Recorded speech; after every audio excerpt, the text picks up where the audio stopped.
ಸ್ವಾಮಿ, ಬರೇ ಒಂದು ಊಟದ ವಿಷಯಕ್ಕೆ ನೀವು ಸಿಟ್ಟು ಮಾಡಿದ್ರೆ ಬರೇ ಊಟ ಅಲ್ಲ, ರಾಮ ಏನಾಗಿದೆ ಬಗೆ ಬಗೆ ನನ್ನ ಊಟ ಅದು ಲೋಕದ ಊಟ. ಎಷ್ಟು ಜನರ ಹಸಿವು ತೀವ್ರದ ಗೊತ್ತುಂಟ ಇವತ್ತು. ಇಷ್ಟು ಸ್ವಲ್ಪ ನಮ್ಮ ಅಣ್ಣ ಮಾತಾಡಿದ ಕೂಡಲೇ ತಾವು ಹೇಳುತ್ತೀರಿ ನನಗೆ ಹೊಟ್ಟೆ ತುಂಬಿತು ಅಂತ. ಹೌದು, ನಾ ಅಷ್ಟೊತ್ತು ಮಾತಾಡಿ ನಿಮಗೆ ಹಸಿವೆ ಹೇಗಿತ್ತು, ಹೊಟ್ಟೆ ತುಂಬಲೆ? ಅದು ನೀನು ನನ್ನ ಹೊಟ್ಟೆ ತುಂಬಿಸಲಿಕ್ಕೆ ಮಾತಾಡಿದ್ದಲ್ಲ, ನೀನು ನಿನ್ನ ಹೊಟ್ಟೆ ತುಂಬಿಸಿಕೊಳ್ಳಲಿಕ್ಕೆ ಮಾತಾಡಿದ. ಆದ್ರೆ ನೀವು ರಾಮನನ್ನ ತಿನ್ನಬೇಕು ಅಂತ ಬಂದದ್ದು. ರಾಮನನ್ನು ತಿನ್ನುವುದಲ್ಲ ನಿಲ್ಲ, ರಾಮನನ್ನ. ಹೌದು, ರಾಮನನ್ನು. ಮತ್ತೆ ಇಲ್ಲಿ ಇರುವುದು ಅವನನ್ನವೇನೋ. ಸ್ವಾಮಿ, ನನಗೆ ನಿನ್ನದು ಅಂತ ಎಂಥದ್ದುಂಟು ಹೆಂಡತಿ ಬಿಟ್ಟರೆ? ನನಗೆ ಋಣ ಇಲ್ಲ. ಅಲ್ಲ, ನಿನ್ನದು ಅಂತ ಎಂಥದ್ದುಂಟು ಹೆಂಡತಿ ಬಿಟ್ಟರೆ? ಅಲ್ಲ, ನಾನು ಕೊಡುವುದು ರಾಮನನ್ನೇ. ಅದನ್ನೇ ಅವ ಹೇಳಿದ ಮೇಲೆ. ಆದರೂ ನಮ್ಮ ಅಣ್ಣನಿಗೆ ಹೆಂಡತಿ ಇಲ್ಲ, ಒಟ್ಟಿಗೆ ನಾನು ಅವಳೊಟ್ಟಿಗೆ ಇಲ್ಲದಿದ್ರು ಅವಳು ಬಿಟ್ಟು ಹೋಗಲಿಲ್ಲ. ಅದು ನಿಮ್ಮ ಕಥೆ ಹಾಗು ಅಂತ ಕಾಣ್ತದೆ. ಅವನಿಗೆ ಹೆಂಡತಿ ಒಟ್ಟಿಗಿರುವಾಗ ನಿನಗೆ ನಿನ್ನ ಹೆಂಡತಿ ಒಟ್ಟಿಗಿರಲಿಲ್ಲ, ಅದನ್ನು ಹೇಳಿದ್ನಂತಲ್ಲ. ಆ ಹೆಂಡತಿಯ ಮುಖ ನೋಡದೆ ಹೊರಟಿದ್ದೇನೆ. ನಿನ್ನ ಹೆಂಡತಿ ನಿನ್ನೊಟ್ಟಿಗಿರುವಾಗ ಇವನ ಹೆಂಡತಿ ಮನೆಯಲ್ಲಿ ಎಲ್ಲ ಅಕೃತದಾರರೇ ಆಗಿ ಹೋದ್ರೆ ಹಾಗೆ ಆಗೋದಕ್ಕೆ. ಏನೊಂದು ಹೆಂಡತಿಯ ಸಮಸ್ಯೆ ಅಲ್ಲಪ್ಪ, ಇದು ಗಂಡನ ಸಮಸ್ಯೆ ಅಲ್ಲ. ನನಗೆ ಯಾಕೆ ಇದೆ, ನಿಮಗೆ ಯಾಕೆ? ನಿನ್ನ ಹೆಂಡತಿ ಇದ್ರೆ ಬಿಟ್ರಿ ಅಲ್ಲ, ಇವತ್ತಿದ್ದದ್ದು ಒಳ್ಳೇದಾಯ್ತು. ಅಲ್ಲ, ಯಾರ ಹೆಂಡತಿ ಎಲ್ಲಿ ಹೋದ್ರು ನಿಮಗೆ ಯಾಕೆ? ಅಲ್ವ, ಈಗ ಅವನ ಹೆಂಡತಿ ಎಲ್ಲಿಗೆ ಹೋದ್ಲು ಅಂತ ನಾ ಕೇಳಿದ್ನ, ಗೊತ್ತಾಗಲಿಲ್ಲ. ನನಗೆ ನನ್ನ ಹೆಂಡತಿ ಎಲ್ಲಿಗೆ ಹೋಗಿದ್ದಾನೆ ಅಂತಲೇ ಗೊತ್ತಿಲ್ಲ. ನೀವು ಹುಡುಕಿಕೊಂಡು ಹೋಗುವವರೇ. ಹುಡುಕಿಕೊಂಡು ಹೋದ್ರೆ ಹೆಂಡತಿ ಸಿಕ್ಕುವುದಿಲ್ವಾ? ಏನೋ ನಿಮ್ಮ ಅನುಭವ? ನೀ ಹುಡುಕಿ ಹೆಂಡತಿ ಸಿಕ್ಕಿದ್ದ?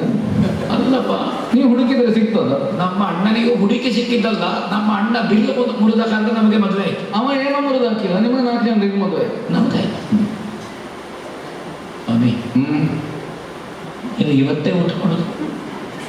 ಇವತ್ತು ಪ್ರಾರಂಭ ಮಾಡಿದರೆ ಇವತ್ತೇ ಮುಗಿಸೋದು ಅಂತ ಅಂದ್ರೆ ನೀವು ಈಗ ಮಾತಿನಲ್ಲಿ ಹೇಳಿದ್ರಿ ರಾಮಚಂದ್ರಮ ನನಗೆ ಹೊಟ್ಟೆ ತುಂಬಿದಾಗ ಆಯ್ತು ಅಂತ. ಹೌದು, ಹೊಟ್ಟೆ ತುಂಬಿದ ಮೇಲೆ ಊಟ ಮಾಡೋದು, ನೀವು ಹೊಟ್ಟೆ ತುಂಬಲಿಕ್ಕೆ ಊಟ ಮಾಡೋದು? ಈಗ ಯಾರು ಕೊಡುವ ಊಟ? ಯಾರ ಊಟ ಅಲ್ಲ, ಯಾರು ಕೊಡುವ ಊಟ? ಈಗ ನೀವು ನನ್ನನ್ನೇ ತಿನ್ಬೇಕಷ್ಟೆ. ನೀ ಬಡಿಸುವುದಾದ್ರೆ ನನಗೆ ಹಸಿವು ಉಂಟು. ಮತ್ತೆ ಹೊಟ್ಟೆ ತುಂಬಿದವರಿಗೆ ನಾನು ಯಾಕೆ ಬಡಿಸುವುದು? ಅದು ಅಮ್ಮ ಹೇಳುವಾಗ ಹೊಂಟಿದ್ವಿ. ನಿಮಗೆ ನನ್ನನ್ನು ನೋಡಿದ ಕೂಡಲೇ ತಿನ್ನುವ ಅಂತ ಕಾಣುದು. ನನಗೆ ಜನ ನೋಡಿ ಅಲ್ವೇ ನಮ್ಮ ಪ್ರತಿಕ್ರಿಯೆ. ನಮ್ಮ ಅಣ್ಣನನ್ನು ನೋಡುವಾಗ ನಿಮಗೆ ಹೊಟ್ಟೆ ತುಂಬುವುದು, ನನ್ನ ನೋಡುವಾಗ ತಿನ್ನುವಂತ ಕಾಣುದು. ಎಂತ ಮಾಡುವುದು ಸ್ವಾಮಿ? ಅವನಲ್ಲಿ ಅಷ್ಟು ಹೇಳದೇ ಇರ್ಲಿಕ್ಕೆ ಆಗೋದಿಲ್ಲ ನಮಗೆ. ಸ್ವಾಮಿ, ಅಷ್ಟು ದೂರದಿಂದ ಬಂದು ಅಂತೂ ಕೊನೆಗೆ ನಿಮಗೊಂದು ಊಟ ಹಾಕಿ ಸಾಯುವಾಗ ಆಯ್ತು. ನಾನು ಊಟ ಹಾಕಿ ಸಾಯೋದು ಅಲ್ಲ, ಹಾಗಲ್ಲ, ಮಾತಿಗೆ ಹೇಳಿದ್ದು ಅಲ್ಲ. ಹಾಗೆ ನಾನು ನೋಡ್ಬೋದು, ನಿಮಗೆ ಕೊಟ್ಟ ಊಟ ತಿಂದು ಸಾಯುವಾಗ ಆಯ್ತು. ನಿಮ್ಮ ಹಸಿವೆ ಸಾಯುವುದು ಅಂತ ನೀವಲ್ಲ. ನಾನು ಸಾಯ್ಲಿಕ್ಕೂ ಇಲ್ಲ, ಅದರ ಸತ್ರೆಯಲ್ಲಿ ಆದ್ರೂ ನೀನೇ ಅಲ್ಲದೆ ನಾನು. ಒಂದು ಊಟಕ್ಕೆ ಇಷ್ಟು ಸಿಟ್ಟು ಪಡ್ತಾರೆ ಪಾಪ. ಅಲ್ಲ, ಊಟಕ್ಕೆ ಸಣ್ಣ ವಿಷಯ, ನಿಮ್ಮಂತವರು ಸಿಟ್ಟು ಮಾಡುವಷ್ಟು ದೊಡ್ಡ ವಿಷಯವೇ ಅಲ್ಲ. ನೀನು ನಿತ್ಯ 3 ಹೊತ್ತು ಉಣ್ಣು, ಹೌದಾ? ನಿನಗೆ ಊಟ ಸಣ್ಣ ವಿಷಯ. ನೀವು ಸಾವಿರ ಅಲ್ಲ, ಇದೆಲ್ಲ ಸಿಟ್ಟಿನಿಲ್ಲ ಅಲ್ವೋ? 1000 ವರ್ಷ ತಪಸ್ಸು ಮಾಡಿ ಉಣ್ಣುವುದು. ನೀವು ಸಿಟ್ಟು ಬಾರದೆ ಇಟ್ಟು 1000 ವರ್ಷದ ತಪಸ್ಸಿನ ಫಲವಾಗಿ ಸಿಕ್ಕುವ ಊಟ ಕೇವಲ ಊಟ, ಸಣ್ಣದ. ಅದುವೇ ಒಂದು ಪ್ರಸಂಗ. ಬಡಿಸ್ತೀಯ ಸ್ವಾಮಿ, ನೀವು ಇದನ್ನು ಆಗಲೇ ನನ್ನ ಹತ್ರ ಹೇಳೋದಿತ್ತಲ್ಲ. ಆಗುವುದಿಲ್ಲ, ಅದು ಅಲ್ಲಿಂದ ಬರಬೇಡ. ಇನ್ನಾದೀತಲ್ಲ, ಇನ್ನಾಗಲೇಬೇಕಲ್ಲ. ನಿಮಗೆ ಬೆಳೆಯುವುದಾಗಲ್ಲ. ನಿಮ್ಮಲ್ಲಿ ಏನಾದರೂ ಉಂಟ? ನನಗಾಗ ನಿಮಗೆ ಪಕ್ಕ ಇದು ಮಿಡಿ ಉಪ್ಪಿನಕಾಯಿ ಬಳಸುವಾಗ ನೀವು ಸಿಟ್ಟು ಮಾಡಿದಾಗ ಮೊದಲಿನ ನನಗಾಗುವುದು ನಿಮ್ಮಲ್ಲಿ ಉಂಟ. ಈಗ ನಿಮ್ಮಲ್ಲಿ ಇದ್ದದ್ದೇ ನನಗಾಗಬೇಕು, ಹೌದೌದು. ನಮ್ಮಲ್ಲಿ ಕೆಲವು ಸಲ ಈಗ ಆಗ್ತದೆ ಲಕ್ಷ್ಮಣ, ಬಂದ ಮೇಲೆ ನಮಗೆ ಬೇಕಾದ ಅಲ್ಲಿ ಸಿಗ್ತದೆ ಅಂತ ಹೇಳಲಿಕ್ಕೆ ಬರುದು. ಮತ್ತೆ ಅಲ್ಲಿ ಸಿಕ್ಕಿದ್ದನ್ನು ನಾವು ನಮ್ಮದು ಮಾಡಬೇಕಲ್ಲ, ಒಂದು ಸುಧಾರಿಸಬೇಕು. ನೀವು ಕೊಡುವ ರಾಮ ಅಂತ ತಿಳಿತೇನೆ. ರಾಮಚಂದ್ರಮ ಆದ ಕಾರಣ ನೀವು ರಾಮ ಫಲವನ್ನೇ ತಿನ್ನೋದು. ಹೌದು, ನಾವು ತಿನ್ನೋದು ರಾಮ ಫಲವನ್ನೇ. ಹೌದು. ಅಂತೂ ಒಂದು ಫಲ ನೀವು ಊಟ ಮಾಡಿ ಆದದ್ದೇ. ಸೀತಾ ಫಲವ, ಲಕ್ಷ್ಮಣ ಫಲವ, ರಾಮ ಫಲವ. ಸ್ವಾಮಿ, ಸೀತಾಫಲ ಇಲ್ಲ. ಹಾಗೆ ನೋಡಿದರೆ ಅದೆರಡು ರಾಮ ಫಲವೇ, ಹೌದಾ? ನೀವು ಸ್ನಾನ ಮಾಡಿ ಊಟ ಮಾಡುದಾ ಅಲ್ಲ ಊಟ ಮಾಡಿ ಅದ್ಯಾಕೆ ಊಟ ಅಲ್ಲ ಊಟ ಮಾಡಿ ಸ್ನಾನ ಮಾಡೋದು ಅಂತ ಕೇಳುದು ಅಲ್ಲ ಹೋಗುದು ನೀವು ಊಟ ಮಾಡಿ ಸ್ನಾನ ಮಾಡೋದು ಅಂತ ಕೇಳಿದ್ರೆ ಉಣ್ಲಿಕ್ಕೆ ಬರುವುದಿಲ್ಲ ಅಂತ ಅರ್ಥ, ಮೈಗೆಲ್ಲ ಚೆಲ್ಲಿಕೊಳ್ತಾನೆ. ಸ್ನಾನ ಮಾಡಿ ಊಟ ಮಾಡುವುದು ಅಂತಂದ್ರೆ ಶುದ್ಧೀಕರಣ ಆಗಲಿಲ್ಲ ಇವನಿಗೆ ಅಂತ ಅರ್ಥ. ನೀವು ಸ್ನಾನ ಮಾಡಿದ್ರು ಅಂದೇ ಮಾಡದಿದ್ರು ಮತ್ತೆ ಕೇಳಿದ್ದೆ ಒಂದು ಶಿಷ್ಟಾಚಾರ. ನಾನೀಗ ನಿಮ್ಮಲ್ಲಿ ಸ್ನಾನ ಮಾಡ್ಲಿಕ್ಕೆ ಬಂದದ್ದು ಅಂತ ಹೇಳಿದ್ನ. ಅದು ನೀವು ಊಟ ನಾ ಹೋದಲ್ಲಿ ಕರೆದವರನ್ನು ಸ್ನಾನ ಮಾಡಿಸುವ ಶುದ್ಧ ಅಲ್ಲ, ನೀವು ಹೋದ ಮೇಲೆ ನಾನು ಮುಳುಗುದೆ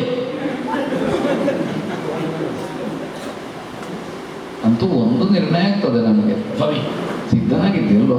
ಮತ್ತೆ ನೀವು ಹೋದ ಮೇಲೂ ನಾನು ನಿಮಗೊಂದು ಊಟ ಹಾಕಿ ನಾ ಮುಳುಗದಿದ್ರೆ ಮತ್ತೆ ಯಾವಾಗ ಮುಳುಗುದು? ಮುಳುಗಿ ಊಟ ಹಾಕುವುದಲ್ಲ, ನಾವು ಊಟದಲ್ಲೇ ಮುಳುಗಿ. ಬ್ರಾಹ್ಮಣೋಚ್ಚಿಷ್ಟ ಶ್ರೇಷ್ಠ, ಅದನ್ನು ತಲೆಗೊಯ್ಕೊಳ್ಬೇಕು. ಅಷ್ಟು ಬಿಡುವುದಿಲ್ಲ, ಎಲ್ಲ ಉಣ್ತೇನೆ. ಎಲೆ ಅದಕ್ಕೆ ಎಂತ ಬಂದ ಹೆಸರು? ಉಚ್ಚಿಷ್ಟ ಅಂತ ಹೆಸರು. ನೀನ್ ಮಾತಾಡುವಾಗ ಮತ್ತೆ ನೀವು ಸಿಗ್ತೀರಾ ಮಾತಾಡ್ಲಿಕ್ಕೆ? ಊಟ ಮಾಡಿದ ಮೇಲೆ ನೀವು ಹೋಗುದು ಹೇಗೆ? ಇನ್ನು ಸಿಟ್ಟೇ ಇಲ್ಲ. ಈ ಸಿಟ್ಟಿಲ್ಲ. ಆದರೆ ನಿಮಗೆ ಊಟದ ಮಧ್ಯೆ ಸಿಟ್ಟು ಬರ್ತದ? ಬರುವುದೇ ನೀವು ಅಣ್ಣ ಇರುವಾಗ ಹೇಳಬೇಕು. ನನಗೆ ಏನು ಬರ್ತದೆ ಏನು ಬರುವುದಿಲ್ಲ ಅಂತ ಬೇಡ. ಇಲ್ಲ, ನಿಮ್ಮಲ್ಲಿ ಏನುಂಟು? ನೀವು ಆಗ ಬುಗು ಬುಗಿಲೆಂದು ನಿಮಗೆ ಬಂದ ಸಿಟ್ಟು, ಹೌದು, ನನ್ನ ಅಣ್ಣನನ್ನು ನೋಡುವ ಮೊದಲೇ ನಿಮಗೆ ಸಿಟ್ಟು ಹಿಡಿದಿದೆ. ನಿಮಗೆ ನನ್ನ ನೋಡುವ ಸಿಟ್ಟು ಬರೋದು ಅದಾಗ ಬರಬೇಕು. ಅಲ್ಲ, ಏನು ಅನ್ನು ಸಿದ್ಧ ಆಗಬೇಕಟ್ಟೆ.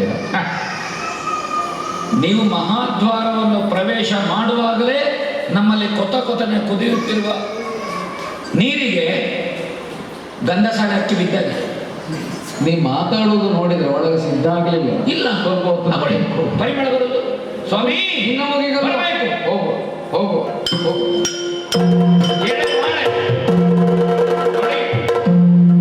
ಎಳೆಬಾಣೆ ಬಿಸಿನೀರಿನಲ್ಲಿ ತೊಳೆದು ಬೆಂಕಿಯಲ್ಲಿ ಬಾಡಿಸಿ ಪುನಃ ಬಿಸಿನೀರಿನಲ್ಲಿ ಮುಳುಗಿಸಿ ಉಜ್ಜಿ ಕೊಡಿ.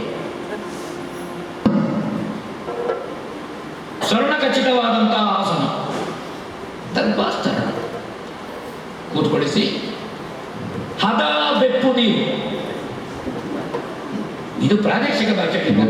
ನೀ ಕೊಡುವಾಗಲೇ ಅರ್ಥ ಆಗ್ತದೆ. ಹದ ಬೆಪ್ಪು ನೀರು ಅಂದ್ರೆ ಉಗುರು ಬಿಸಿ ಇತ್ತ, ಗೊತ್ತಾಯ್ತು. ನಿಮಗೆ ಇಡೀ ಬಿಸಿ.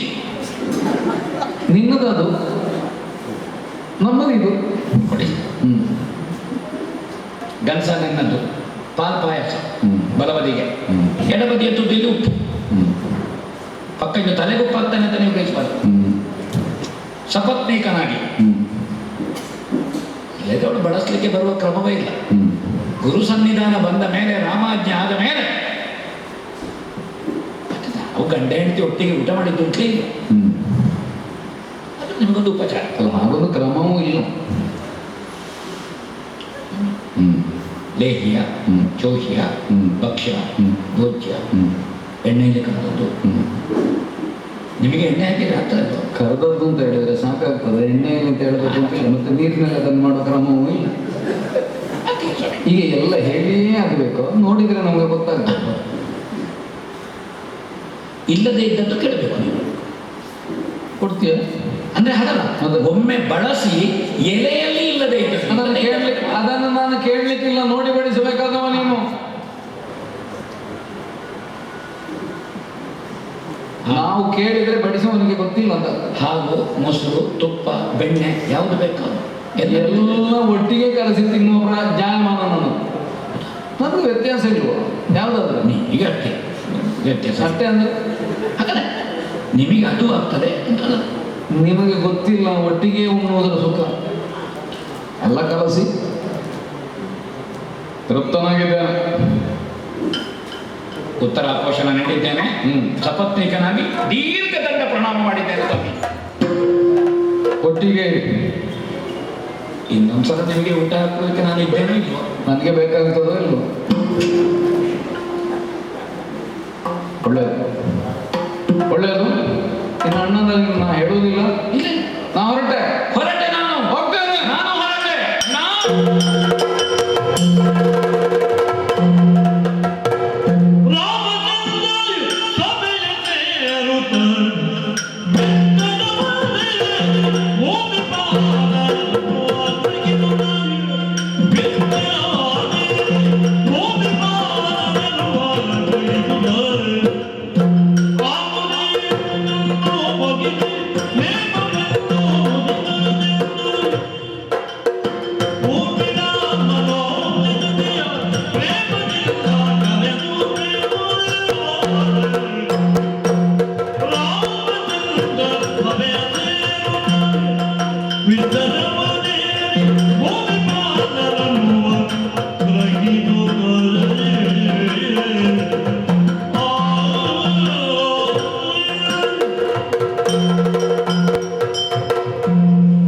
ಅವಸರದಿಂದ ಬಂದು ಸಭಾಪ್ರವೇಶ ಮಾಡ್ತಾ ಇದ್ದೇನೆ.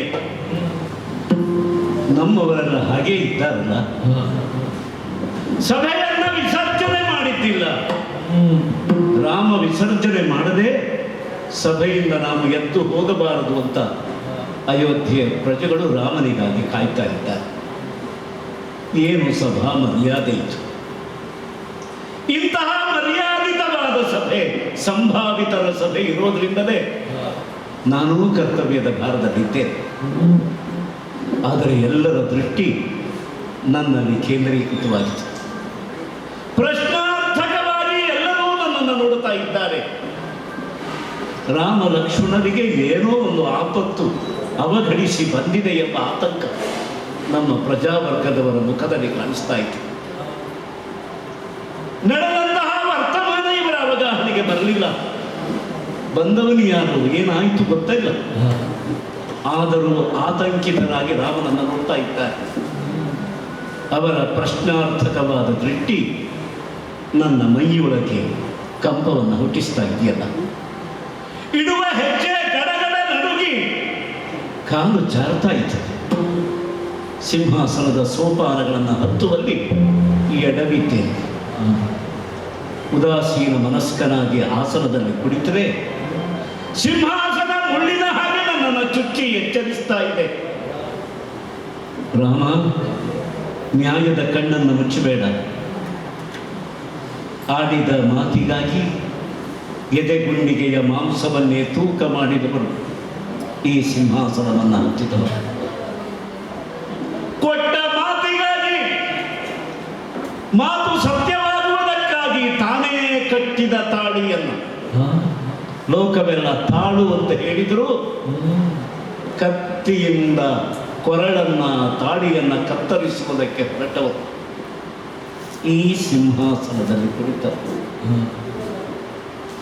ಲೋಕದ ಕಣ್ಣು ತೆರಿಬೇಕು ಅಂದರೆ ನ್ಯಾಯದ ಕಣ್ಣನ್ನು ತೆರೆಸಬೇಕು. ನ್ಯಾಯ ದೇವತೆಯ ಕಣ್ಣನ್ನು ಮುಚ್ಚಬಾರದು, ಮುಚ್ಚಿಸಬಾರದು. ಅವಳ ಕಣ್ಣಿಗೆ ಬಟ್ಟೆಯನ್ನು ಕಟ್ಟಬಾರದು. ನ್ಯಾಯ ದೇವತೆಯ ಕಣ್ಣು ತೆರಿಬೇಕು. ಲೋಕದಲ್ಲಿ ಆಗ ನ್ಯಾಯದ ಕಣ್ಣು ತೆರೀತದೆ. ನಮ್ಮ ಲಕ್ಷ್ಮಣ ಯಾಕೆ ಹೀಗೆ ಮಾಡ್ತಾರೆ? ತಪ್ಪಿದರೆ ತಲೆ ದಂಡ. ಸೂಚ್ಯವಾಗಿ ಹೇಳಿದ ಮಾತನ್ನ ಬಹಳ ಸೂಚ್ಯವಾದ ಮರ್ಯಾದೆಯಲ್ಲಿ ಸ್ವೀಕಾರ ಮಾಡಿದ. ತಲೆಯನ್ನ ಕೊಟ್ಟೆ ಅಂತ ಹೇಳಿದ. ಆದರೆ ಅತ್ರಿ ಸುತನನ್ನ ಒಳಗೆ ಕರೆದುಕೊಂಡು ಬಂದ. ಅಚಾತುರ್ಯ ಆಯಿತು, ಅಪರಾಧ ಮಾಡಿದನು, ಗೊತ್ತಿಲ್ಲ. ಹಾಗಿದ್ರೆ ಸಂದರ್ಭದ ಪರಿವೇ ನನಗಾಗಲಿಲ್ಲ. ನಮ್ಮಿಂದ ಏನೋ ಒಂದು ತಪ್ಪಾಗಿದೆ ಎಂಬ ಭಾವನೆ ಮಾತ್ರ ಇದೆ. ನನ್ನ ಎದೆ ಒಳಗೊಳಗೆ ಕಂಪಿಸ್ತಾ ಇದೆ. ನ್ಯಾಯಕ್ಕಾಗಿ ಯಾವುದನ್ನೂ ಬಿಡಬೇಕಾಗ್ತದೆ. ಸ್ನೇಹವನ್ನು, ದಯೆಯನ್ನು, ಸೌಖ್ಯವನ್ನು ಹೆಚ್ಚಿನದೇಕೆ. ಯದಿವಾ ಜಾನಕೀಮಪಿ, ಸೀತೆಯನ್ನಾದರೂ ಬಿಟ್ಟಿದ್ದೇನೆ. ಆದರೆ ನ್ಯಾಯವನ್ನು ಬಿಡಬಾರ್ದು. ನನ್ನ ನೆರಳು ತಪ್ಪಿದರೆ ನಾನೇ ತಪ್ಪಿದ ಹಾಗಲ್ಲವೇ? ಯಾವುದು ಸರಿ, ಯಾವುದು ತಪ್ಪು, ಯಾವುದು ಕರ್ತವ್ಯ, ಯಾವುದು ಅಕರ್ತವ್ಯ ಅರ್ಥವಾಗದ ಗೊಂದಲ ಹುಚ್ಚಿಕೊಂಡು ಬಿಡ್ತಲ್ಲ. ಹೌದು, ಬರಲಿ ಲಕ್ಷ್ಮಣ, ನೋಡೋಣ. ಧರ್ಮ ಸಿಂಹಾಸನದ ಮುಂದೆ ತಲೆಬಾಗಿ ಕರಜೋಡಿಸಿ ನಿಂತಿದ್ದೇನೆ, ಅಪ್ಪಣೆ ನಿಮಗೆ.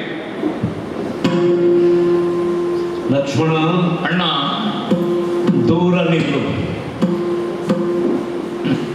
ದೂರ ನಿಂತರೆ ನಾನು ಅಧೀರನಾಗ್ತೇನೆ ಲಕ್ಷ್ಮಣ. ದೇಹ ಭಾವದಿಂದ ನಾನು ದೂರವಾಗಬಹುದು, ಆತ್ಮಭಾವದಿಂದ ದೂರವಾಗುವುದಕ್ಕೆ ಸಾಧ್ಯ ಇಲ್ಲ. ಆದ್ದರಿಂದ ಹತ್ತಿರಕ್ಕೆ ಬಾರೋ ತಮ್ಮ. ಎಷ್ಟು ದೂರ ನಿಂತು ನಿನ್ನ ಹತ್ತಿರದಲ್ಲೇ ನಾನಿದ್ದೇನೆ. ಯಾಕೋ ಹೀಗೆ ಮಾಡ್ದಿ? ನೀ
ಯಾಕೋ ಹೀಗೆ ಮಾಡಿದ್ರು? ಪ್ರಶ್ನೆಗೆ ಎರಡು ಮುಖ, ಆರೋಪಕ್ಕೆ ಎರಡು ಮುಖ, ಆಕ್ಷೇಪಕ್ಕೆ ಹಲವು ಮುಖ. ನಮ್ಮಂಥವರ ಬದುಕು ಸದಾ ಪರೀಕ್ಷೆಗೆ ಒಳಗಾಗ್ತಾ ಇತ್ತು. ಸದಾ ಪರೀಕ್ಷೆಗೆ ಒಳಗಾಗುವವರು ಯಾವಾಗಲೂ ಜಾಗರೂಕವಾಗಿರ್ಬೇಕು. ಒಂದು ಕ್ಷಣ ಮೈ ಮರೆತರೆ ಬದುಕಿನುದ್ದಕ್ಕೂ ನಾವು ಗಳಿಸಿಕೊಂಡು ಬಂದ ನೀತಿ ತಪ್ಪಿ ಹೋಗ್ತದೆ. ನೀತಿ ತಪ್ಪಿ ನಡೆದೆ ಲಕ್ಷ್ಮಣ. ನಿನ್ನನ್ನು ನನ್ನ ಲಕ್ಷಣ ಅಂತ ನಾನು ನಿನ್ನನ್ನು ರೂಪಿಸಿದ್ದು. ಭಾವಿಸಿ ನೋಡು ತಮ್ಮ, ಲಕ್ಷಣವೇ ಮೋಸ ಮಾಡಿದರೆ ಲಕ್ಷ್ಯ ಪ್ರಾಪ್ತಿ ಆಗೋದಿಲ್ಲ. ನಿಜವಾದ ಹೆಣ್ಣಿಗೆ ಲಕ್ಷಣ ಅಮೃತಪ್ರಾಯವಾದ ಸ್ತನ್ಯವನ್ನು ಕೊಡುವ ಸ್ತನಗಳು. ನಾಟಕ ರಂಗಭೂಮಿಯಲ್ಲಿ ಸ್ತನಗಳನ್ನು ತೋರಿಸುವುದಕ್ಕೆ ಬೇರೆ ಕೃತಕವಾದ ಪ್ರಯತ್ನ ಮಾಡ್ತಾರೆ. ಅದನ್ನು ಒಂದು ಮಗು ಲಕ್ಷಣ ಅಂತ ಭಾವಿಸಿ ಎದೆ ಅಂತ ಬಾಯಿಯನ್ನು ಊಡಿದ್ರೆ ಹಾಲು ಸಿಕ್ಕುವುದಿಲ್ಲ. ಲಕ್ಷಣಗಳಿಗೆ ಅಸಂಗತಿ ತೋರಿದ್ರೆ ಅಮೃತ ಕೈತಪ್ಪಿ ಹೋಗ್ತದೆಯೋ. ಆದ್ದರಿಂದ ನಾಟಕದ ಹೆಣ್ಣು ಹೆರುವ ಹೆಣ್ಣಲ್ಲ. ನಾಟಕದಲ್ಲಿ ಹೆಣ್ಣಿನಂತೆ ತೋರಿಸುವ ಕೃತಕವಾದ ಅವಯವ ಅಮೃತವನ್ನು ಊಡುವ ಸ್ತನವಲ್ಲ. ಲಕ್ಷ್ಮಣ, ರಾಮನಿಗೆ ನೀನು ಹಾಗಾಗಬೇಕಿಯಲ್ವ? ಯೋಚನೆ ಮಾಡಿ.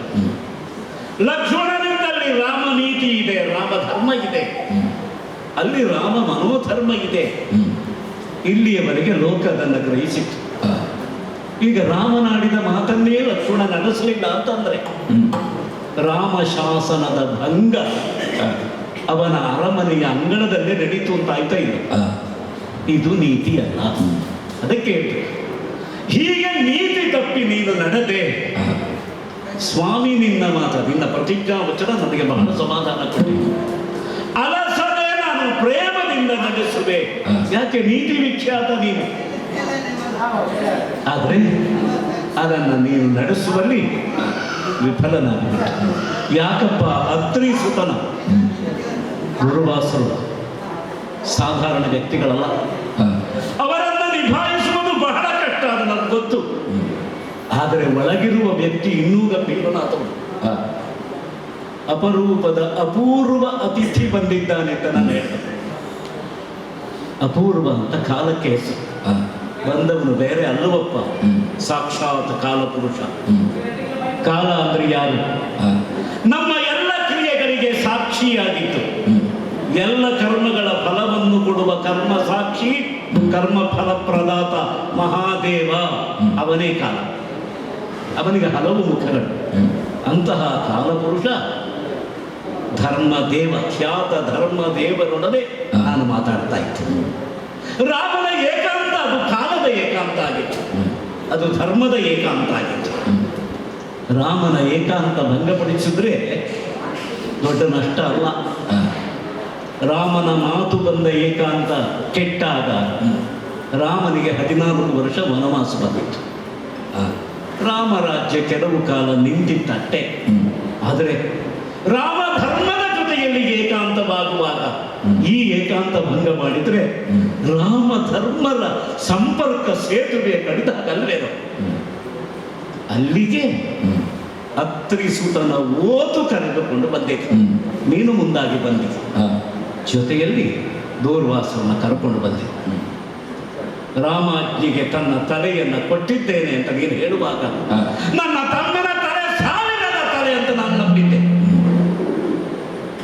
ಸಾವನ್ನೇ ಹೊತ್ಕೊಂಡು ಬಂದ್ಬಿಟ್ಟಿಯಲ್ಲ. ಸಾವಿರದ ತಲೆ, ತಮ್ಮನ ತಲೆ. ರಾಮ ಪ್ರಭಾವಕ್ಕೆ ಮೃತ್ಯು ಬಂಧನ ಮಾಡುವ ಸಾವಿನ ತಲೆಯನ್ನು, ಸಾವಿನ ಮುಖವನ್ನು ಹೊತ್ತುಕೊಂಡು ಒಳಗೆ ಬಂದಿಯಲ್ಲ. ಯಾಕೆ ಹೀಗೆ ಮಾಡಿದೆ? ಉತ್ತರಿಸತಕ್ಕದ್ದು. ಒಳಗಿದ್ದದ್ದು ಕಾಲ ಆದರೆ ಹೊರಗೆ ನಿಂತದ್ದು ಕರ್ಮ. ಅಣ್ಣ,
Allah